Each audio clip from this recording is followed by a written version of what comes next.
திராவிட முன்னேற்றக் கழகத்தின் இரு தெய்வங்களை வணங்கி அனைத்து இந்திய அண்ணா திராவிட முன்னேற்றக் கழகத்தின் முன்னாள் முதலமைச்சர் பொதுச் செயலாளர் அண்ணன் எடப்பாடியார் ஆணைக்கிணங்க இங்கே மாண்புமிகு பேரவைத் தலைவர்கிட்ட நாங்கள் கோரிக்கை வைக்கிறதுக்கு தான் நான் எந்திரிச்சேன். லால்குடி தொகுதியில் விவசாயம் மற்றும் விவசாயம் சார்ந்த தொழில் மற்றும் சிறு குறு தொழில்களின் மையமாக உருவாக்கலாம் அப்படின்னு கேட்டிருக்கிறேன். நெல், வாழை, கரும்பு, தென்னை உள்ளிட்ட விவசாய பொருட்களை சேமித்து வைக்க சேமிப்பு கிடங்குகள் ஏற்படுத்தி கொடுக்க கேட்டிருக்கிறோம். அதே போல் லால்குடியில் ஃபுட் ப்ராசஸிங் கிளஸ்டர் உருவாக்க வேண்டும். அதே போல் லால்குடி இளைஞர்களுக்கு வேலை வாய்ப்பு கிடைக்கும் வகையில் புதிய தொழில் முதலீடுகளை ஈர்த்து லால்குடியில் தொழில் கூடங்களை அமைத்து தரப்படுறதுக்காக கேட்டிருக்குது. தொழில் நிறுவனங்களுக்கு தேவையான சாலை, மின்சாரம், குடிநீர், கழிவுநீர் மேம்பாட்டு வசதிகள் ஏற்படுத்தி கொடுக்க கேட்டிருக்குது. அதேபோல் லால்குடி தொகுதி மக்களுக்கு உள்ள தொழில் நிறுவனங்களுக்கு மின்சாரம் கட்டணம் சலுகைகள் வழங்குவது குறித்து அரசு பரிசீலிக்க வேண்டும் என்று கேட்டுக்கொள்கிறேன். பெண்கள் சுய உதவி குழுக்கள் தயாரிக்கும் பொருட்களுக்கு சந்தைக்கு கொண்டு போய் அவங்களுக்கு வாய்ப்பு கொடுக்குமாறு கேட்டுக்கொள்கிறேன். அதே போல் கோயம்புத்தூரில் செங்கல் சூழ்வாயெல்லாம் மூடி கிடக்குது.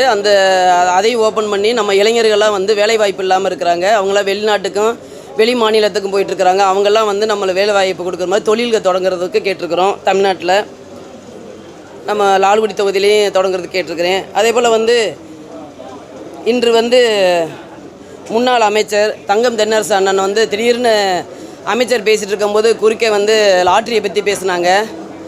லாட்ரி என்னுடைய கணவர் மார்ட்டின் சார் அவங்க பிஸ்னஸ் பண்ணிகிட்டு இருக்கிறாங்க. வேறு மாநிலத்திலலாம் பண்ணிகிட்ருக்குறோம். நாங்கள் எந்த அரசு வந்தாலுமே டேக்ஸும் கட்டி ஜிஎஸ்டி கட்டி தான் நாங்கள் வியாபாரம் பண்ணிகிட்ருக்கோம். இது அண்ணா கொண்டு வந்தது இந்த லாட்ரி தொழில். என்னுடைய கணவர் பொறுப்போடு வியாபாரம் பண்ணிகிட்டு இருக்கிறத அதை அவங்க ஒரு வேறு மாதிரி அவங்க கொண்டு வராங்க. லாட்ரி தொழிலே ஒரு அரசு கொண்டு வர தொழிலை எந்த அரசு வந்தாலும் நாங்கள் அதை இது பண்ணுவோம்.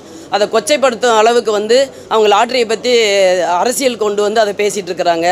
அதை அது அந்த மாதிரி பேசக்கூடாது. எந்த அமைச்சருக்கு என்ன பதிலுக்கு கேள்வி கேட்குறாங்க அந்த பதில் கரெக்டாக அந்த அமைச்சருக்கு தான் கொடுக்கணும். நிதி அமைச்சர் கேட்டதுக்கு லாட்ரி அப்படின்னு சொல்லிட்டு எங்கள் கணவரை இருக்கிறாங்க. என்னுடைய சன்னுலாம் லாட்ரியிலேருந்து வெளியில் வந்துட்டாங்க. இருந்தாலும் தேவையில்லாத இதை பேச வேண்டாம் என்று கூறிக்கொள்கிறேன். நன்றி, வணக்கம்.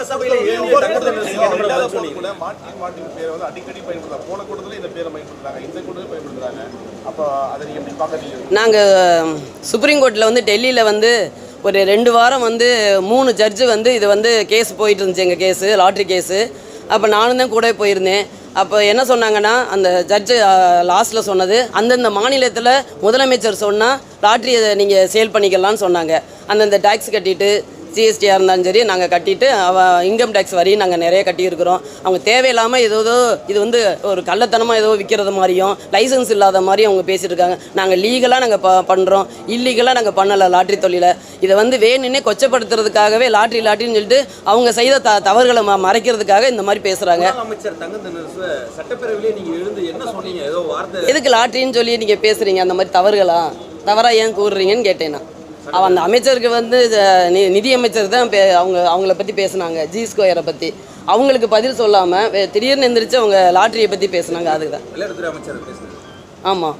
நன்றி, வணக்கம். நன்றி. தேங்க்யூ. நன்றி.